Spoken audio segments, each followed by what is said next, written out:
Sambut HUT RI ke-79, warga NU Maluku Tengah gelar istighosah kebangsaan.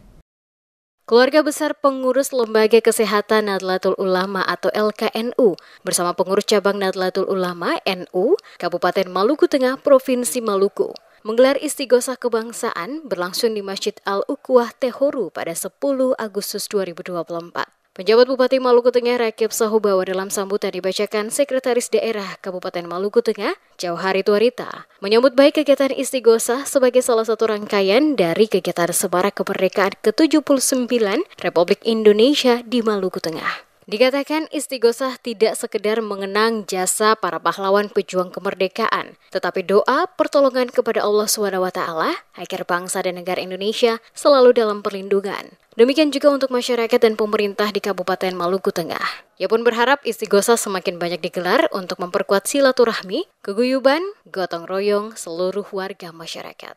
Ia juga berharap di momentum HUT ke-79 Republik Indonesia, di Kabupaten Maluku Tengah semakin maju, mandiri, kemudian masyarakatnya sejahtera, berkeadilan dalam rangka pelayanan publik dan berkelanjutan pembangunannya.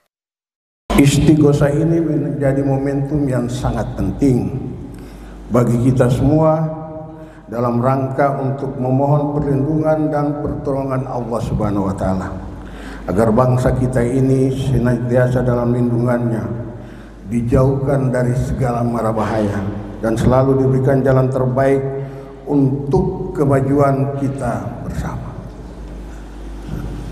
Saya menghimbau mari kita terus menjaga kebersamaan, menjaga toleransi yang telah menjadi kekuatan perekat kita semua dalam menghadapi berbagai dinamika kehidupan berbangsa dan bernegara. Dan melalui cara istighosah ini, saya berharap, saya mintakan dengan segala kerendahan hati untuk para ulama yang hadir di sini bisa memberikan doa-doa yang terbaik kepada seluruh warga masyarakat Kabupaten Maluku Tengah, pada seluruh warga di Kabupaten Pamahanu Nusa yang sama-sama kita cintai. Diketahui selain istighosah, kegiatan dengan melibatkan Majelis Wakil Cabang atau MCW NU Kecamatan Tehoru tersebut dirangkai bakti sosial, pelayanan kesehatan, dan kitanan massal gratis bagi warga di wilayah 2 kecamatan. Berlangsung di Balai Desa Tehoru pada Minggu 11 Agustus 2024. Kegiatan istighosah dihadiri Sekda Maluku Tengah Jauhari Tuarita, pengurus wilayah NU Provinsi Rai Syuriah, dan Brigif 27 Nusa Indah, Ketua PCNU Maluku Tengah Hasan Al-Katiri, Kapolsek, dan Ramil Tehoru, PCNU Maluku Tengah, serta pimpinan OPD dan Camat, juga penjabat KPN Haya.